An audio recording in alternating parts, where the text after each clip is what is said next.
Hello everyone, ako muli si Jason T. Asuncion. And today meron tayong isang question na sasagutin. Galing ito kay Julius Brian Halog. Okay, at yung question niya galing sa Facebook, babasahin ko lang. Do you have any tutorial about ASP.NET, C#, CSS, HTML, PHP, and MySQL? Okay. Thank you Julius sa yung question. So, kung isasum up ko ito ay about internet programming, no, or web programming. Okay. Sabi ko nga, lahat ng alam ko, try kong gawa ng tutorial. So, for this session, bibigyan ko ng introduction about DHTML. Okay? So, what is DHTML? DHTML is, ang ibig sabihin nun is Dynamic Hypertext Markup Language, no? Okay. Isa siyang klase ng pagpo-program, isa siyang klase ng web programming. Okay. HTML pa rin siya, yung alam may magic word dun sa simula, which is yung D, dynamic, no? Ba't tinawag na dynamic? Okay. So, dynamic siya kasi meron siyang interaction. Okay. Basically, gumagalaw siya. Okay. Hindi siya stagnant, di lang siya yung basta parang poster na website, no? So, karaniwan, ito yung mga may guestbook, okay, pero mga message box, okay, na nakikipag-interact sa user. So, mas magandang gumawa ng website kung DHTML. So, kaya tinawag na DHTML to, ang pinaka-root pa rin niya is HTML, yung nga lang dinadagdagan ng konting language like ng CSS or cascading style sheet. May konting JavaScript, okay, and minsan dinadagdagan ng PHP and MySQL. Okay, kaya nagiging dynamic siya. Okay. So, for introduction to DHTML, ang ituturo ko muna is HTML with CSS. Okay, this is for beginner. Kung beginner kayo, this is good. Kung medyo advanced na kayo, I hope may matutunan kayo. At para rin makatulong sa pagkakaalam nyo sa web programming, pwede kayong dumalaw sa W3C School, okay, yung World Wide Web Consortium. Meron silang online school or online tutorial about web programming. Merong about CSS, HTML, and JavaScript. Dalaw kayo, okay. Maganda yung mga tutorial doon, step by step. Yun nga lang, by text siya, no? Hindi siya video. Pero, much better kung dalawin nyo siya, no? Paki-google na lang. W3C School, World Wide Web Consortium. Okay. And to start yung topic natin ngayon, no, about Dynamic Hypertext Markup Language. So, gagawa muna ako ng folder natin, no. Hiwalay natin itong folder na to. This is for DHTML. So, lalagyan ko ng DHTML. So, lahat ng activity natin na gagawin about Dynamic Hypertext Markup Language, dito ko isa-save. Okay? So, ang kailangan lang natin ay, okay, wala tayong ibang kailangan ng program kundi yung notepad nyo. Okay. That's it. Notepad lang ang kailangan natin. Okay. So, this is web programming. Things are, kailangan ba natin na naka-internet? No. Hindi nyo kailangan naka-internet. Kahit naka-offline kayo, kahit wala kayong internet sa bahay, pwede nyo gawin itong mga activity na to. Okay. Ang kailangan nyo lang is notepad and at least meron kayong browser. Okay. Internet Explorer, Mozilla Firefox, or Google Chrome. Okay, yung mga browser na yan. Okay. Yun lang kailangan natin para pag kinumpile natin o pag niran natin yung mga ginawa nating code sa DHTML, makikita natin using yung mga browser na yun. Plus yung notepad nyo. Siguro may notepad naman tayong lahat. Okay? And to start, okay, so nakabukas na tayong notepad, no? Tuturo ko muna yung basic structure ng HTML, no? Ang basic structure niya is yan. Okay? So, HTML tag. Ang tawag dito is HTML tag, no? So, meron dalawang klase ng tags, no? Merong single tags at double tags. Okay, itong klase ng tags na to na nakita nyo is double tags to, no? Makapansin nyo parehong-pareho yung itsura. Ang kaibahan yung ikalawa, meron siyang forward slash. Okay, itong unang tag, ang ibig sabihin nito is opening tag. Itong ikalawang tag is closing tag. Ang ibig sabihin lang nito, lahat ng code na itatype ko sa gitna nito mula dito hanggang dito is i-interpret ng browser natin as HTML commands. Okay? I-interpret nyo yun. So, yun ibig sabihin yan. So, pag nasa labas na, hindi na part ng HTML. Okay? Next is yung head. Okay. Ginagamit yung head, lahat ng yung pag nagde-declare tayo ng mga variables or basta nagde-declare tayo ng kung anong language yung gagamitin natin, kung lalagyan natin ng CSS yan or ng JavaScript, dinedeclare yan sa head part ng ating HTML, no? So meron rin itong closing. Okay, opening and closing. Okay, head.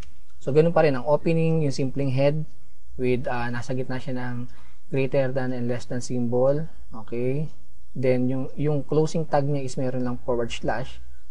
Okay. Then merong isang simpleng tag doon, yun yung title. Okay. Title.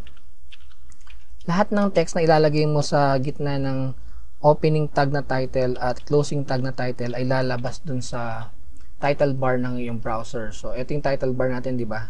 So sa browser mo, yun yung nasa taas, yung kulay blue doon or kung ano man yung kulay nun, doon lalabas yun. So ano ba, nilagay natin dito intro, okay, intro to the HTML. So mamaya kapag nag-run tayo sa browser natin, mababasa natin sa may title bar nya intro to the HTML. Okay, may question siguro is, kailangan ba small letter o hindi pa pwedeng capital letter lahat to, o small letter yung simula, o okay lang na capital letter at saka small letter, no? Hindi ganong kaarte ang HTML pagdating sa caps, no? Kung small caps or ano yan, o capital letter siya, walang problema doon. Yung nga lang pagdating ng JavaScript as sa mga iba pang scripting language, medyo may problema tayo. So as of now, okay lang kahit small letter, okay lang kahit capital letter, okay lang kahit mix. Pero pag nag-JavaScript tayo or iba pang like PHP, okay, babanggitin ko rin kung kailangan dapat capitalize na to or as it is itong code na to. Okay? Okay. So pagkatapos ng title, okay, lalagyan natin ng body, no? Okay. Kung ang head part doon nagde-declare, okay, doon ginagawa yung mga declaration, sa body naman lahat ng laman ng iyong browser, lahat ng gusto mong ipakita, lahat ng object na gusto mong ilagay dun sa web page mo is nakalagay yan sa body part niya. Okay? So meron siyang opening and closing. Okay? So pag na-declare mo na kung anong script yan o kung ano man ang gusto mong i-declare sa head, yung pinakalaman, yung content ng iyong web page is nasa body. Okay? So for this exercise, talagay ko lang ng halimbawa, yung pinaka simple is Hello Universe. Okay? So, eto, meron tayong simpleng web page. Napakasimple lang niya, di ba? Ang sikreto lang dito is, pag sinave mo siya, file, save as, using notepad tayo, no? So, isa-save ko siya sa HTML folder natin, DHTML folder. So, eto siya, no? DHTML folder. So, bago ko siya i-save, dun sa save as type niya, no? Pipiliin ko muna all files, no? Minsan kasi nagkakaproblema yan. Then, sa file name niya, tatawagin ko ito na act1 for activity 1. Activity 1 natin ito sa DHTML, no? So, act1 dot, ito wag nyo kakalimutan, lalagyan nyo ng HTML. Okay? So, ang pangalan ng file is act1 dot, yung extension na HTML. Okay, yan yung magdadala. So, pipindutin ko lang yung DHTML, then open ko lang. Then, isa-save ko na yung act1.html natin. Okay? So, hindi ko muna i-close to, i-minimize ko lang itong notepad na to. So, pag binuksan ko yung DHTML folder natin, okay, meron tayong file dun, okay? So, ang default browser ko kasi is Internet Explorer. So, ito siya, yung act1, naka-HTML document na siya, no? So, pag binuksan ko to, double-click ko lang yung mismong file. Hintayin natin. Okay, so bumukas siya. Okay. So, mapapansin nyo dito sa may title bar niya, ayun, nakalagay, intro to DHTML. Saan ang galing yan? Okay, lilitan ko lang ng konti itong notepad. Okay. So, eto siya, intro to DHTML sa code natin kanina, ayun, nandun sa may title bar ng browser mo, no? Then, yung body part natin na Hello Universe, na nasa loob ng body, okay, eto siya ngayon. Diba? Okay, ganyan lang kasimple. Meron na tayong simpleng web page. Okay? Ganyan lang siya kasimple. Pero para gawing DHTML, maging dynamic siya ng konti, didikitan natin siya ng CSS. CSS or cascading style sheet, no? Ginagamit yung cascading style sheet basically for formatting or for design purposes, no? At the same time, pag meron meron pang mga gustong idagdag na hindi kayang gawin ng HTML, ginagamitin ng CSS. Okay? So, meron tatlong klase ng CSS. Yun yung inline, internal, and external. For this session, ang ituturo ko muna ng inline. Okay? Pag sinabing inline, kaya siya tinawag na inline kasi kasama siya mismo ng text na gusto mong i-format or i-edit. Ano ba itong Hello Universe na to, no? Gagawin natin siyang medyo mas malaki ng konti. Medyo maliit kasi to, di ba? Gagawin natin medyo mas malaki ng konti, tapos kulay blue. Okay, tapos yung kanyang font face or font family gagawin natin Arial, no? So, ang gagawin ko lang, bubuksan ko ulit yung activity 1 na gawa sa notepad. Okay, so yung Hello Universe niya, lalagyan natin ng inline CSS or cascading style sheet. So, una muna is, okay, itong less than symbol natin. Then, font style, okay, equal to, okay, equal sign, then double quote. Tapos, ito na yung CSS, no? Ito na yung mga CSS commands, okay. So, yung sa font family muna, font, okay, dash, family, then, walang equal sign. Ang equal sign niya is, imbis na equal sign is colon. Okay, ano yung value ng font family bago natin gawin Arial? Ang font family niya is Arial, no? Kung dadagdagan mo pa ng iba pang CSS or iba pang style sheet, pwede mong dagdagan. Ang gagawin mo lang is lalagyan mo siya ng semicolon. Okay? Parang ito yung separator ng isang style sheet from another style sheet. Kasi ito isang style sheet na to eh. This is font family Arial, no?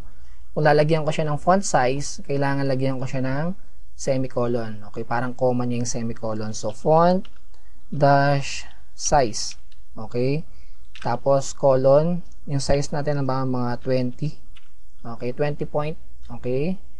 Then, semicolon ulit. Ano ba? Color. Lagyan natin ng color, no? So, color lang. Then, itong symbol na colon. Okay? So, medyo bumaba na. Lalakihan ko ng konti. Okay. So, meron kang choice na gamitin yung simpleng kulay, yung primary colors, red, green, blue. Pwede mo i-type yung word na yon. Or, pag hindi kasi kilala ng HTML yung color na yon, gagamit ka ng hexadecimal color. Yung hexadecimal color is binubuo ng anim na values, no? So, nagsisimula siya lagi sa number sign, ganyan siya. So, binubuo siya ng number ng 6 na values. So, yung gagamitin mo lang is yung hexadecimal values, which is 1 to 9, tapos A to F. Yun lang pwede mong ilagay. 1 to 9, A to F. Okay, yung first two values, halimbawa ito, nilagay, yung F is equals to 15, no? So, halimbawa, F. Yung first two values is equal to red. Okay, red yung color na yan. So, pag ginawa ko FF 0000, okay, itong first two value is for red, itong second value is for green, yung third value is for blue. So, dapat ang lalabas na color mamaya ng Hello Universe natin is red. Bakit? Kasi yung red lang yung may value. Okay? Yung green natin at saka yung blue is 00. Okay? Ngayon, kung tapos na yung CSS mo, ang gagawin mo lang is nalagyan mo lang siya ng double quote sa dulo. Then, yan yung greater than symbol. Pagkatapos, yung sa Hello Universe, lalagyan natin siya ng closing tag, which is, ganito yung itsura. Okay, less than sign, / font. Okay. So, ganyan. So, meron tayong inline CSS. Okay, so dapat lalabas to mamaya Arial size 20 na kulay red. Okay, dahil dito. Okay, so, ang gagawin ko lang is file, then save. Okay, save. Then, babalikan ko lang yung page. Ito yung page, no? So, mag-refresh lang ako. Dapat tong Hello Universe na to, lalaki ng konti. Magiging Arial yung font niya. And magiging kulay red. Let's try. Refresh ko. Okay, see? Lumaki ng konti, naging Arial at naging red. Okay? Kung gusto mong gawing blue yan, babalik lang ako dun sa notepad. Okay? Di ba itong first two colors red, this is green, this is blue. Kung gusto kong gawing blue, itong FF, papalitan ko ng 00. Okay? Tapos yung last two value dun sa may 6 na yon, gagawin kong FF. Magiging blue na to dapat. So, file, save, then, okay, refresh ko lang ulit to. That's it. Diba, naging blue na siya. Okay, so, ganun lang ang paggamit, ganun lang ang paggawa ng isang simpleng HTML page with inline CSS. Okay? So, ang sikreto is huwag niyong kakalimutang i-save siya with extension na .html. Okay? I hope may natutunan kayo sa tutorial na to. Muli, ang tutorial na to ay isang tool lamang para matuto tayo at kailangan pa rin natin ng mentor or teacher na mag-guide sa atin. Hanggang sa muli, maraming salamat. Kita-kita tayo sa next video and thank you. God bless.